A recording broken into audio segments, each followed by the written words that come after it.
Welcome to my channel, and I'm back with you once again with another video of Microsoft Flight Simulator 24. Nowadays, I'm exploring the IniBuilds Airbus A330 in the simulator, and in this regard, I'm planning to make a series of videos for this plane so that I can just break down all the information related to a flight into different videos, which will make it easy for you to look for a specific information on my channel.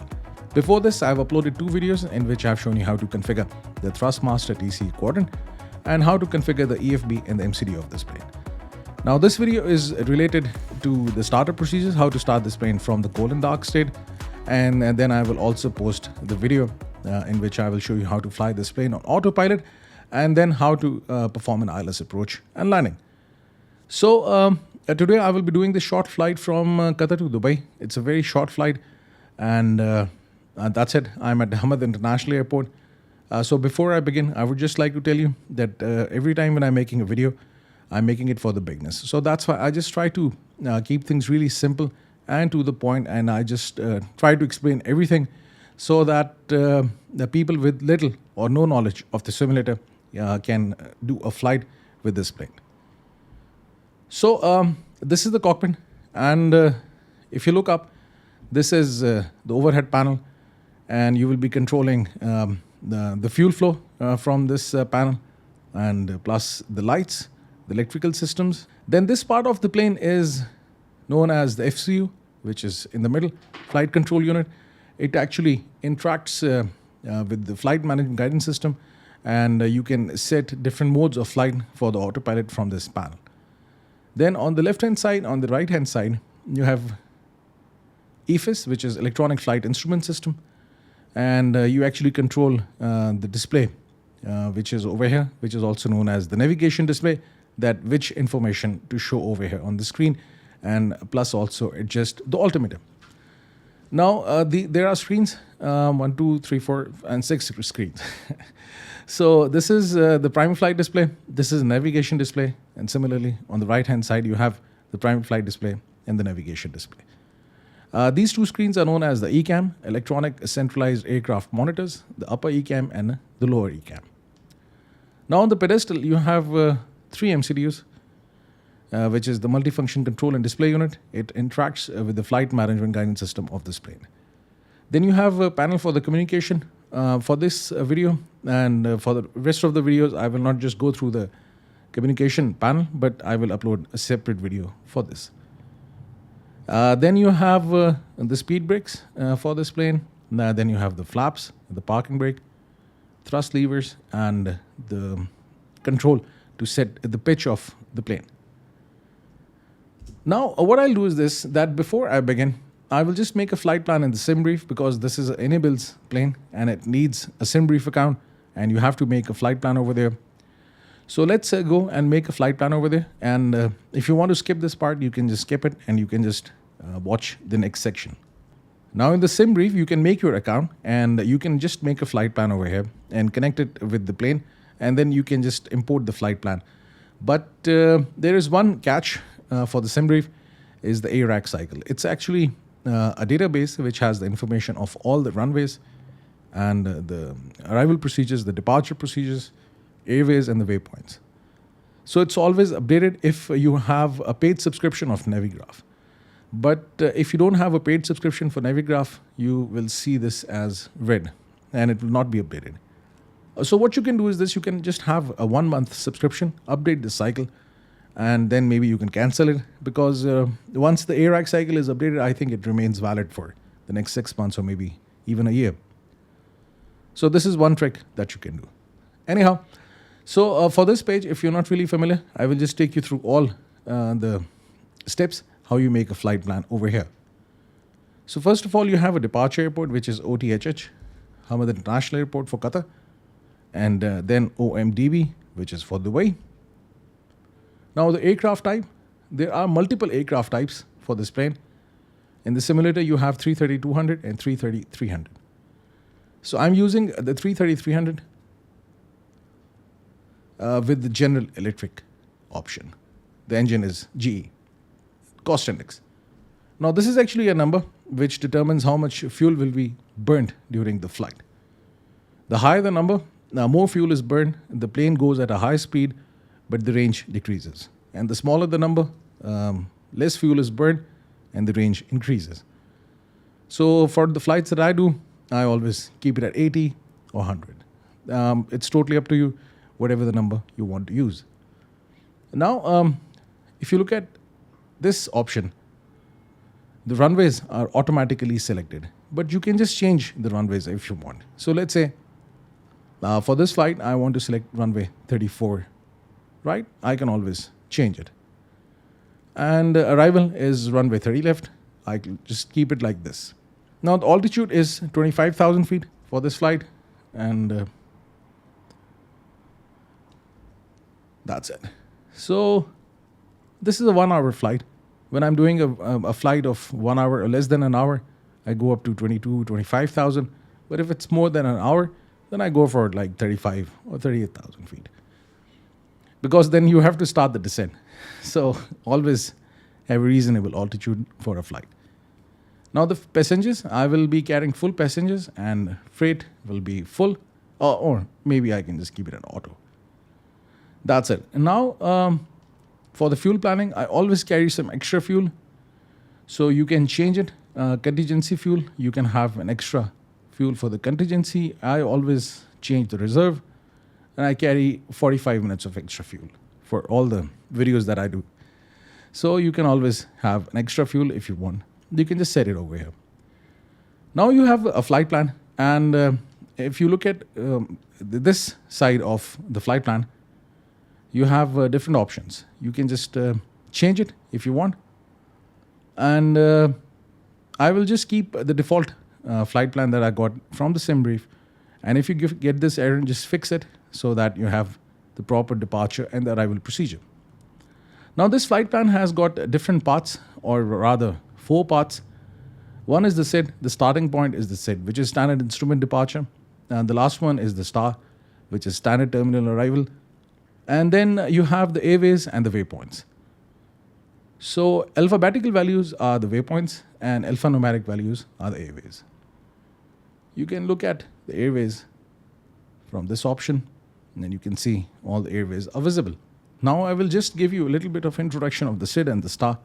SID is standard instrument departure. It's actually a procedure the plane actually goes through to fly out of an airport.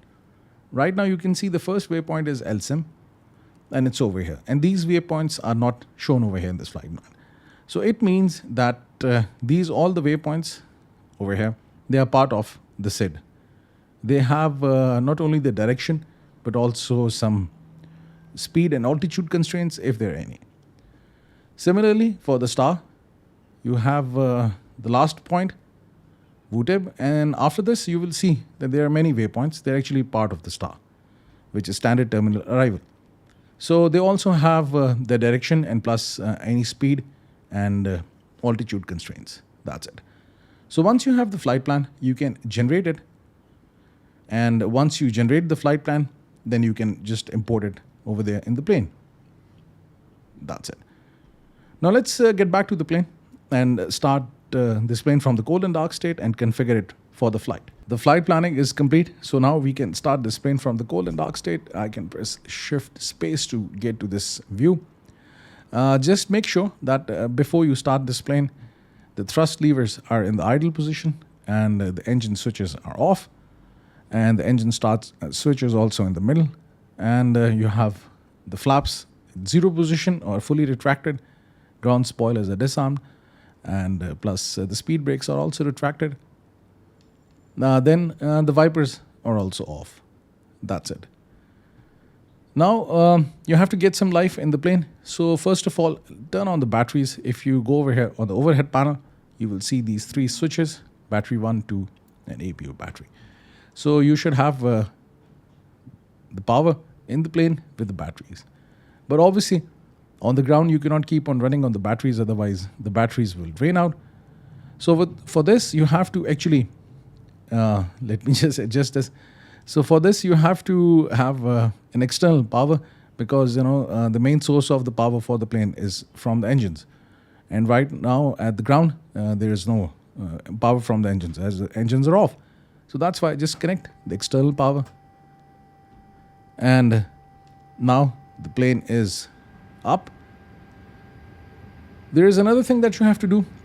Just look at these three knobs over here on the overhead panel. This is actually ADIRS, which is Air Data Inertial Reference System. This is a system which provides GPS coordinates to the flight management guidance system. So it has to be in this position nav so that the plane knows where it is. It will take almost like 6 to 7 minutes for the alignment to complete. I think you can just wait for the messages to disappear. Yes, 6 minutes. So if you go to the electronic flight bag or the EFB, you will see that the iris alignment time is set to real. You can also change it to fast, which will take around about 2 to 3 minutes, and instant, it will be done instantly. Now, in order to get the flight plan from the Simbrief, you should have the Simbrief pilot ID over here. Don't enter the username, it will not work. You have to enter the pilot ID. You can get it from the account settings in the Simbrief. Now, for the rest of the options, I will just take you through all these options once I'm configuring this plane for the flight. Now go to the dashboard and get the flight plan from the Simbrief. That's it. So departure is Hamad International Airport and arrival Dubai International Airport, and you have the weather for both of the airports. Now this is the operational flight plan. It is generated by Simbrief. There is this tutorial on the Simbrief site where you can just go and learn everything about operational flight plan, how to read it. For this video, I will not go into the details, but I will just tell you all the important things that you need to know in order to configure this plane for the flight. Then you have a tab for the ground services. You can get the jetway, the catering, and the luggage, and you will see that it's all there. You can plus open the other doors if you want. Now for the payload, let's get it from the Simbrief, and now you have the 0 fuel weight and the fuel. You can do it like instantly, otherwise it will take some time. So zero fuel weight is the plane's weight without the fuel, but includes passengers and cargo. And you have the live gross weight, which is including everything, the fuel, the passengers, and the cargo, and plus the weight of the plane. This is known as the dry weight, without anything. And that's it. Now you have the center of gravity. This will be used for the takeoff performance calculation. That's it. And now you have panel states. You can just change the state of the plane. From the if I click this, the plane will go in the dark and cold and dark state on GPU, which the plane's state is right now. And if I click this, then it will go straight away to APU, and this will be ready for takeoff. All the engines on it, everything. Now for the takeoff, let's get the runway. So in the operational flight plan, if you go down, you will see this complete flight plan with the SID and the star, then all the waypoints and the airways. So it's 34 right. So for the takeoff, 34 right, and just sync it. That's it. You have the wind, outside temperature, and the altimeter. This is actually the barometric pressure. You have to enter the barometric pressure because the plane measures the altitude based on this barometric pressure, this reading. So that's why you have to adjust the altimeter, because you want to get the correct readings. Then weight has to be entered over here in tons. So the total weight of the plane is 165 tons or 165,000 kilograms. So let's enter 165, and that's it. Air conditioning will be on, anti-ice will be off. And I'm not forcing toga. Toga is actually take off and go around. This is the setting on the thrust levers. This is actually full thrust. So the plane actually takes off at a reduced thrust, because if the plane can take off at a reduced thrust, why you need full? This will save the engine's life and plus the fuel. So that's why I will not force toga. Now this is actually the temperature for the flex to temp. This is actually a false temperature which is given to the flight management guidance system. And as per this, the thrust is calculated because you have a long runway. you can just take off with a less or reduced thrust. Then there are 3 speeds, V1, VR and V2. So V1 is the speed before which you can just decide whether you want to take off or not. But after this speed, you have to take off. This is the speed at which you will be pulling back on the stick and taking this plane up in the air. And V2 is the speed that you want to attain after the takeoff, because this is the speed at which the plane can still fly if one engine fails. And then you have the gross weight center of gravity, and this is actually the trim settings for the pitch, whether to pitch up or down during the takeoff. So it is like 4.3 degrees up. So you adjust the elevators in such a way that you get a little bit of lift during the takeoff.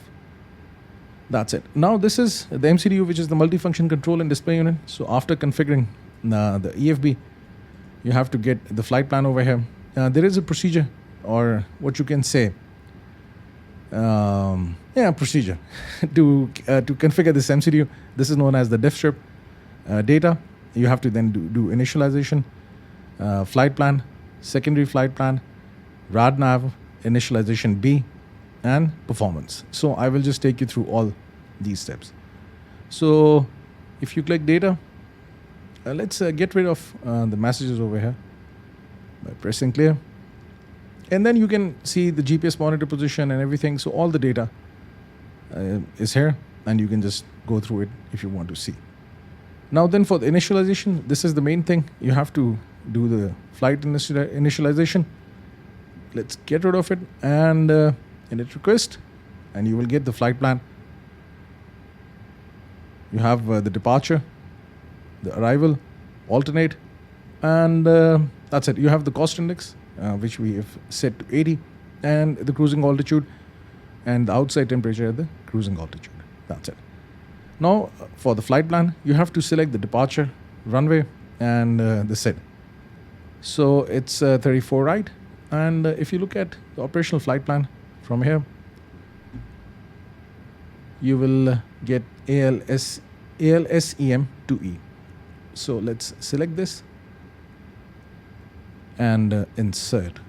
And now for the arrival, you have Dubai, arrival 30 left, and what is the star? This is VUTEB 3C. So let's select this and insert. And if there is any discontinuity, we will delete it. Let's say over here, it's there is a discontinuity. Clear. Just press this button. Once you see clear, then just press this left soft key, and the discontinuity will disappear. So if you look at the navigation display, you can just scroll through this flight plan, change this option from here. This part of the plane is known as the EFIS, Electronic Flight Instrument System, and you can look at the flight plan. You can scroll through it, and you can just zoom in and zoom out. That's it.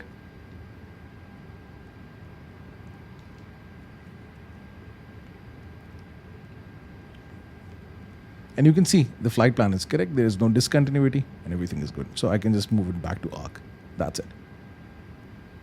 Now, in the MCDU, you have to then look at the secondary flight plan. So this is the secondary flight plan. Over here, you can just copy the active and you get the active flight plan. You can make any changes if you want to make changes over here in the secondary flight plan. And then you can just make it as the active flight plan, which you can do it from here. Then RadNav, just look at the frequencies. If the GPS system fails, you might want to carry out some VR navigation, or you want to carry out some NDV navigation. So that's why it's there. VR actually stands for Very High Frequency Omnidirectional Radio, and NDB is Non-Directional Beacon. Before GPS, these were the two things that were used to actually carry out the navigation based on the nav aids on the ground. So the VR is there for Doha, and that's it. Now the ILS frequency right now, it's shown for the Hamad International Airport, but once I'm near Dubai, this frequency will change. Then we have to go to this option, Init B, And for init B, just go to init, and you can see, you can scroll through different pages. Just press this button, you will come to this page, and over here just get the zero fuel weight and the zero fuel weight center of gravity. Press this button, and this information will be here, and then you have the block fuel. Now the trip wind, just get the average wind, just go up, and over here you will see the average wind is 276 degrees and 49 knots. So just enter 49 knots, and all of the fuel calculation will be carried out accordingly. How much for the reserve, how much for the finals, and everything. And then you have the performance. So for the performance, it's really easy. All you have to do is this. Just go to this option, takeoff, and send to FMGS, and that's it. Now, confirm to data. Just click this, and this page will be updated. You have the V1, VR, V2, transition altitude, thrust reduction altitude, and the flaps and flex to 10. Now there are a few things I just want to show you. Just press shift space. Let's go over here. Now for the transition altitude, let me just open the airport chart from here. And this is actually the departure, and 34, right? Now you have runway 34, right? Let's look at the transition altitude. If I zoom in, you will see this is mentioned over here, 13,000 feet. It's actually the standard altitude or the barometric pressure is 1013. So above this altitude, you will move to the standard one. But right now, as you are below this altitude, so that's why you have to adjust the altimeter as per the weather that is given to you right now. This is 1019. So you have to enter 1019 over here. So after 13,000 feet, you have to change it to standard. And you just have to bring your cursor over here, and you press it, and it goes to the standard atmospheric pressure, which is 1013. Now this is the thrust reduction altitude. The plane will take off with this power, and after this altitude 1500, I will reduce the thrust, and I will just move the thrust levers to climb. And this altitude is 1500. You can change it, and you can set it to 1000 or 1500. So it's up to you. So you can just change it over here. Now the flaps for this takeoff will be set to 1, and the trim settings 4.3 up. You can just move this lever. Right now you cannot do it because the engines are off, the hydraulic systems are not working, so that's why you cannot change it. Otherwise, once we have the engines, then you can change it. So takeoff data uplink. So everything is now good. Just press this button, flight plan, and you will see the flight plan. That's it. Now let's configure the FCU, which is over here. This is known as the flight control unit. This is the panel with the help of which you can interact with the autopilot, and you can set different modes for the autopilot. So you have to first of all turn on the flight director, because if the flight director is not on, the plane will not follow the autopilot. So let's turn on the flight director on the left side and on the right side. That's it. So now it's on. And let's set the altitude. I will set it to 25,000 feet. So right now, you will see that instead of the numbers, now you can see these 3 dots and plus a circle. It means that everything is now in the manage mode. Now this plane has, for the autopilot, it has got 2 modes, the manage mode and the selected mode. In the manage mode, whatever you have in the flight plan, the plane will actually follow it. The speed, if there is any speed constraint, let's say below 10,000 feet, you cannot go more than 250 knots. So the speed will be automatically restricted to 250. And after that, 10,000, you can just go up to 280, 320, whatever the speed you want. But this will be as per the flight plan, which is over here. You can see the speed is shown and plus the altitude. So the plane will actually follow these constraints for the speed and for the altitude, and then it will climb up to 25,000 feet. So this is related to the speed and the vertical speed. Now for the lateral navigation, It's also in the manage mode. Whatever you have the flight plan, whether to go left or right, this will be carried out automatically. But then you can go in the selected mode and you can select the heading yourself. So I will just keep it in the manage mode. That's it. Now we have to adjust the altimeter. The reading was 1019. So let's set it to 1019 on both of the sides. Now this option can also be changed from here. So you can see link instruments, captain and first officer. So if I click this option, then if I make changes over here, it will be made over there as well. So let's keep it like this. I will fly it like this. Okay. That's it. Now everything is good. We have configured the MCDU. The EFB is there. Now the fueling is complete, as I did an instant fueling. So now I can turn on the seatbelt signs. You can see these switches over here. No smoking signs. I can turn them on. And plus I can arm the emergency exit lights. That's it. Now as I'm going to start the engines, so that's why I have to turn on the beacon and the nav and logo. So the nav and logo is on and the beacon is also on. I will just step out of the plane and show you the nav lights, if we can see it. It's not visible. Maybe. Let me change the time.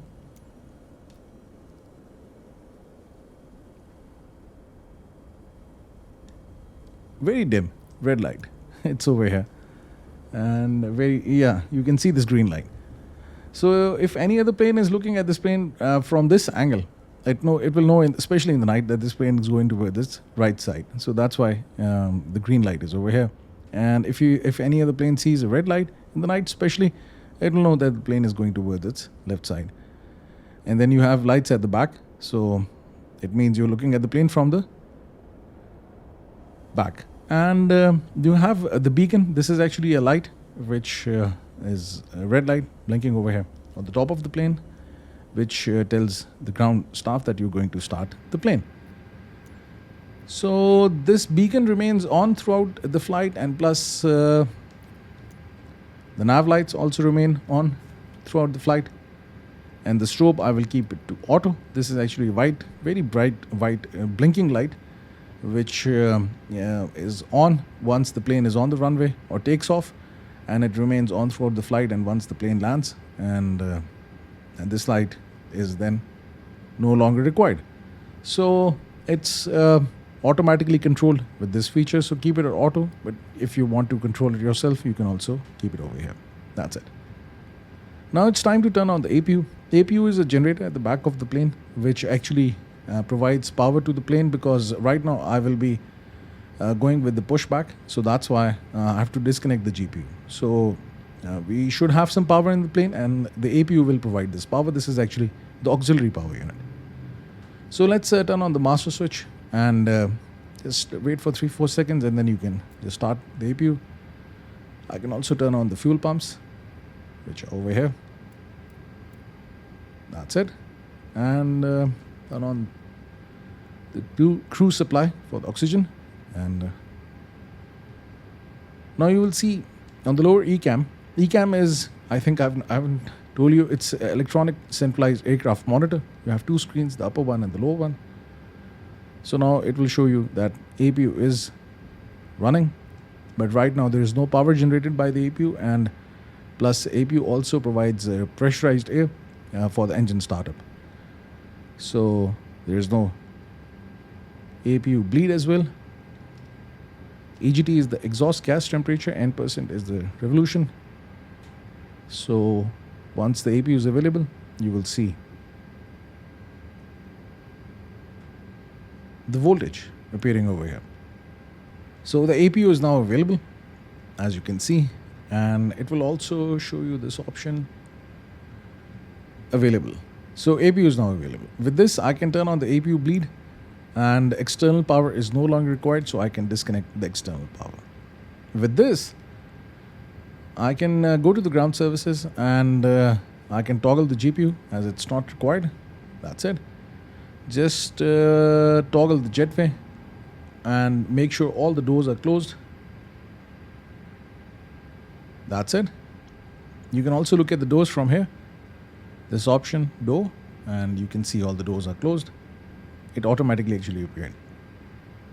So actually the Airbus system, it's very clever. It knows what kind of state the plane is in right now, and it just keeps on showing you different information. It's a really a very nice, clever system in the Airbus. So that's why it's advisable to keep an eye over here on the upper ECAM and the lower ECAM. That's it. Another thing that I can do is this. I can press this option constraint, and I will get all the altitude and the speed constraints on the navigation display. That's it. Now, as the APU is available, ground power is disconnected, everything is good. Another thing, just want to tell you that in the Airbus planes, if all the buttons are black, it means everything is good. And if anything is white, you have to just get rid of it. And you see this option fault. This is actually for the generator for the engines. So right now they're showing fault, but once the engines are on, then this will also disappear. That's it. So let's now call for the pushback and release the parking brakes. That's it. Now this tab has the option for the pushback, as you can see, pushback aft. So just press it. It will turn, I think, automatically towards right or towards the left. It does this.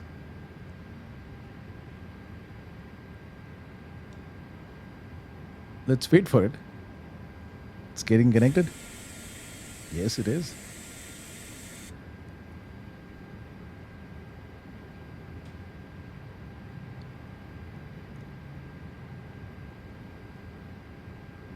Yeah.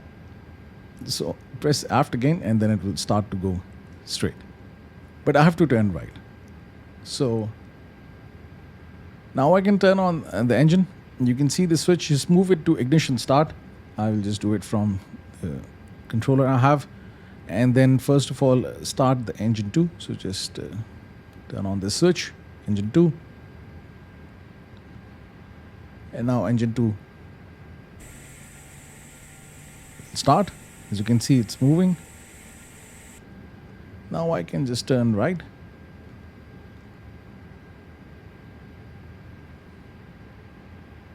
You can see the numbers changing over here. So just to save time, I will also turn on the engine 1. So I can just engage now the parking brakes, and you can see the engines are now running. You can just go over here and go to this option, electric, and see whether you're getting the voltage from the engines or not. You can see avail was showing. So it means now we have power from the engines. So I can turn off the APU, and plus the APU bleed, no longer required.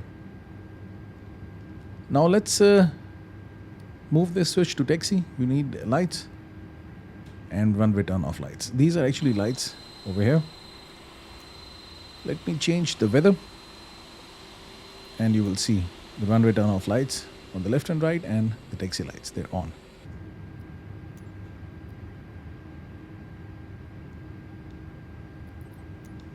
And you can also move this switch back to norm.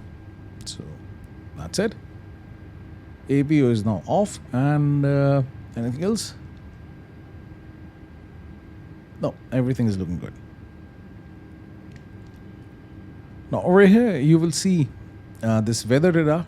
Just make sure that it's on. Just move this proximity warning system to auto and move this to on. That's it. So now the weather system is also on, and set the flaps to position 1 for the takeoff. I have to do it from here. And the transponder is on. If it's not, then it's off right now. So you have to turn it on and set it to auto instead of standby, and that's it. And plus, if you're doing a flight with the ATC, then you have to enter the squawk code provided by the ATC over here. And over here, you have to actually move it to either TA or RA, traffic avoidance. It's TA. So right now you can see no issue is there. Yes, now auto brake set to max. So this is the auto brake for the rejected takeoff. So you have to set it to max. So before V1 speed, if you want to abort the takeoff, then this braking system will come into action and it will stop the plane. And we have to arm the ground spoilers. These are basically on the wing. They also get activated if you want to reject the takeoff. And I can do this takeoff configuration check. Just press this button. Right now, I don't think so. It will disappear. It will disappear in some time. That's it. So now the plane is ready for the takeoff and for the flight. I hope now, after watching this video, you will be able to configure the AFB, the MCDU, and start this plane from the cold and dark state. If you have any questions, you can ask me in the comment section, or if you want to add anything to this video, the comment section is there for you. Thank you very much for watching it. Have a nice day. Hope to see you soon.